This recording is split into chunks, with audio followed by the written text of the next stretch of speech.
flooding our peg channel with their political videos. Right. Right. Well, I believe that you're kind of covered there because the only people that can put a video on our station are a Wakefield resident. Well, I think that's why they You know, the so 25 town. I think, if I remember, there was a lot of conversation about that, you know, as Yeah. well, because we have 3 other communities here right. that actually have access to that peg station.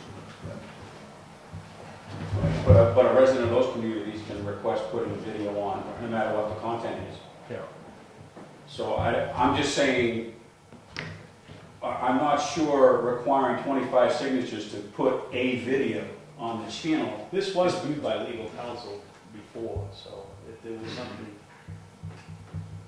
I'd like to find out the reason behind that myself, because when I read that, reading this, it just didn't make sense. I mean, I can see in a big town where there might be 100 candidates or something, but that's not our situation, you know, and I don't see people lined up running for office, so I don't know why you would need to have 25 signatures to ask to have a video played. Now, you are covered that a video is guaranteed only to be played once. That's the only guarantee you make in your policies. At the same time, the whole political video thing seems to be like, it's really tricky. But this is accessed by 2 or 3 other communities. Why are we restricting their candidates from talking to their people? It was based on like a. I'm trying to go back and think. Well, maybe it's not needed now. Probably isn't. You probably could just take it out, but I think it was based on like state elections and stuff like that. Yeah. I believe it's a large parcel of Brookfield, some of Middleton, and a very small part of Acton. Which I don't even know how many people we actually ever had request, you know, so Yeah. is it even warranted enough to have it in there? I guess and because the viewers that are watching this don't know what I've presented to you, and I think that the thing to remember is what I'm trying to advocate for the community is a somewhat less restrictive, at least going into this, where the whole idea of this is community, and community access, and allowing people to use this channel to communicate with people in this community. Now, it does kind of restrict that, you know, we're not going to have people from Rochester and Dover, or, you know, you have to be a Wakefield resident or of the provisional towns to be able to submit videos. So we're not opening this up to the state. But I think it's important that people know that this is their channel and that they can use it to communicate with other people in the town. I've always looked at that as local candidates, and I guess it could be state reps and house reps and that are in this area, but yeah. Yeah, I would say if it's a Wakefield resident, that's good. Somebody runs the state senate. Well, it's within our. You know, we can always go back to this anyway. You could delete it now. Yeah, I mean, you could delete it now and you could re-look at it in another year or whatever. Yeah, I think that's what I'm asking the selectmen is to kind of relax things. Yeah. And you know, if a problem comes up, you have the power to change this policy to maybe correct if you see a problem comes up. I hate to have the restrictions in place that keep people out. And you actually have a good test because this coming year you got 4 elections. But I do So agree this with will be a good test to see if anybody comes forward and wants, you know, a lot of airing time or anything like that. If you take it out, just see what happens. I do agree with what Mr. Miller said a couple meetings ago, though. We shouldn't act hastily, so I would suggest that maybe we sit on this and think about, see why this came about and react on it the next meeting. That's fine. That would be my thought. So the policy is already in place, and you're just looking at changing it. I think the other part of this is also, I think people need to know about the bulletin board, which is really kind of an overlooked part of the channel. It's a significant piece of this. And the wording that I've inserted does, or suggested to you to accept, it does relax. It was quite restricted to like nonprofits and government. And I think that people ought to be able to put a yard sale on there if they want. Okay, it clearly states that the thing will come off in 2 weeks. Okay, but you know, if you're a member of Wakefield and you're going to have a yard sale, this is a great way to get your message out to the community. I don't think you can do that, Jim. If I remember right, there are some regulations on that where you can't use it for personal profit. Well, You can sponsor a program, but you can't advertise. well, you may be confusing it. I put that on something on 361, okay, is where I spelled it out, and I based that on some information I got, which, you know, I'm not an attorney, so if a resident wishes to publicize a meeting which is open to the general public or community occurrence/activity which provides a direct service to community residents, then such an announcement is considered to be contributing to the welfare or benefit of the community and thus qualifies as a public service. Yeah. So maybe then yard you make sale's not the money right that thing. benefit in the community. I think it's with money involved in it. I understand it can't be a commercial enterprise. Right. That's true. It can't be used as a commercial enterprise. But, I mean, no. Well, what? I mean, you be having everybody on there. Oh, I got a yard sale this week. I got a yard sale this week. I mean, it's not supposed to be used for profit. No, but if you have somebody creating movies or videos that's aired, and at the end of those meetings or videos, it's as a commercial email to contact people at, isn't that a commercial? Well, that's a different area. That's a sponsorship.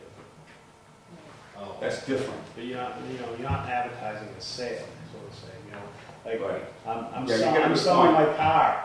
You know, I want to put it on the peg channel. That's not what the peg channel's for. How about Yeah, you're right. how about a fundraiser like a church supper or something like Like that? it That's benefits a the nonprofit. community. If it benefits the community, sure. It's non-profit can do that. So maybe I misspoke when I said yard sale, because you're right.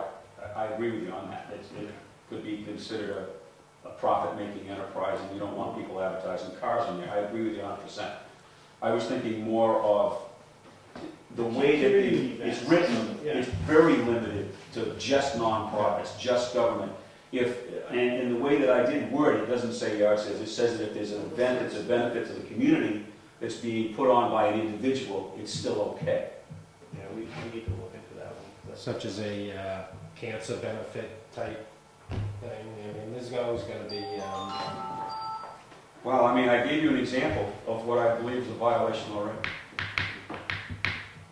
So we want to table this for the next meeting, keep looking at this, bring in some of Mr. Miller's. That's a good point. I'll have to go back and look Yeah. into that, and, you know, I don't know if And you want to it get counsel. involves money. This is a constantly evolving thing, Yeah. so it's, you know. Yep, that's a good point, Mark.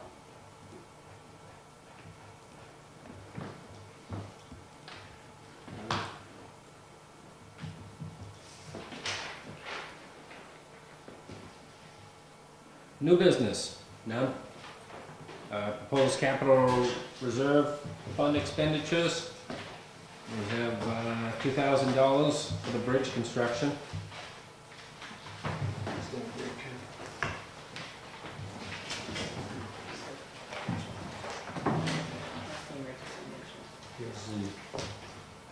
This is for the invoice for the wetlands scientist delineation for the permitting out on North Wakefield Bridge. Yeah, both of them are actually there, your next one, too. I'll make the motion for both. I'll second. The 2,000, and then the other one was out of emergency management for $59.12. Any further discussion? All in favor? Aye.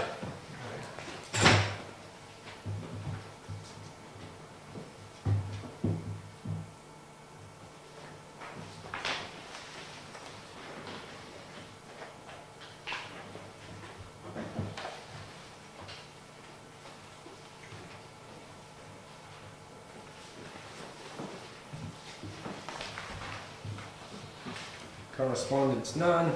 Unscheduled matters, public comment number 2. Seeing none, moving on to liaison report. Nothing here. I only had a follow-up. I wanted to know if you did hear from Donahue and Della.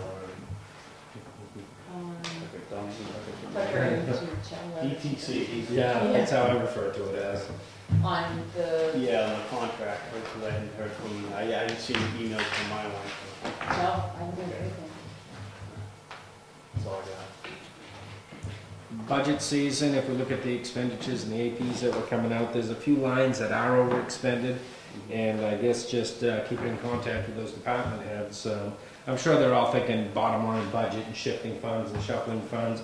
I noticed fuel prices was a big one. I think highway and fire department. I'd have to double check on police too, but I thought we set a high enough price per gallon on those that we were going to be all set. But so budget season's coming up anyways. We'll get us all back in the perspective. Administrator's update. I got a letter from the town of Tufton Borough. They're in the process of negotiating their contract with Time Warner. And one of their issues they would like to change is the ability to view Boston stations. Currently, due to the market area we're in, the FCC allows the Boston stations to be blocked, leaving main stations as the only way to view national and cable affiliates. They'd like to know if we're interested in joining their quest with Time Warner to petition the FCC to allow the broadcast of Boston stations in their market areas as part of our basic programming. If so, their attorneys will be preparing a letter to Time Warner requesting the Boston stations be a part of the programming that is offered. If we give them permission, they'll include us in their request. I can see where they're coming from. The residents are right on the lake, and they probably all have red and white license plates, and we have a ton of those in our community. I don't have cable. I don't care as long as we're not spending money I think on you the beat that horse, so I mean, we beat that horse for so long. It's all about territory. Yeah. And Yeah. they're not gonna do it. But they're willing to send a letter, and they're willing to fight the battle and just put our name on it, so it's up to you. I'll be honest with you, I really don't care what's going on down south of the border. You know? I'm perfectly happy with the news I get. Yeah. A lot of people that work in Boston around here I now. think it was at no cost to us. Why not? Because as you said, Ken, we have enough visitors here. It's And like people that work, so that would be interesting. Yeah, So. it's probably if you look at the amount of people that buy Boston Globes and Heralds on a Sunday around Right. here, it's a large group of taxpayers that are out of town. Right. But I specify if it's at no cost to Exactly, I us. would go with the no cost to us. Yeah, so you want me to say that that's, Yeah. okay. Clear change, just minus in the morning. I'm devastated. Mr. Mill, you I just had a question. Didn't we used to have Channel 4, WBZ? Maybe only 20 years. Time ago. And then it just stopped. Yeah, it's when they started doing that territorial stuff. Okay. They, Yeah, and 7's blanked out Four, something like that. most of the time. I know with the satellite, there has to be a zip code to, again, go territorial. About 38 and 56 and all that, are they still alive? I think they're Fox now. That's okay. That one yet. I have satellite and I get all the names, so I don't know. It goes by your zip code. And as far as the Boston Post cane, I think it was Peter that mentioned something about, and it's a really nice idea, we have the original cane from back in the early 1900s.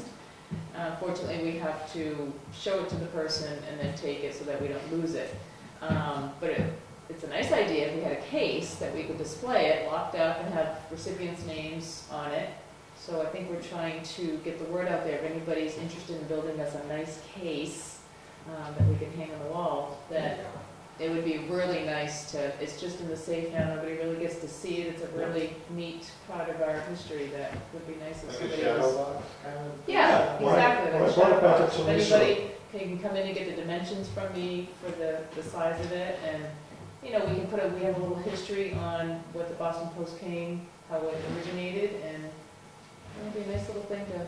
When I brought it back to Teresa, it goes right back into the It's safe. safe. It's like it never Yeah. existed. Nobody knows Yeah, who has nobody it. knows. And if we could put it in a small, glass case about that wide, about that tall, Right, list of recipients, and maybe a little write-up on the current recipient, so you Yeah. know who he is, you know why, or she, yeah. why they have it, Yeah. their age and everything else, so you get to know a little bit about these people, and have it out here so people can actually appreciate it.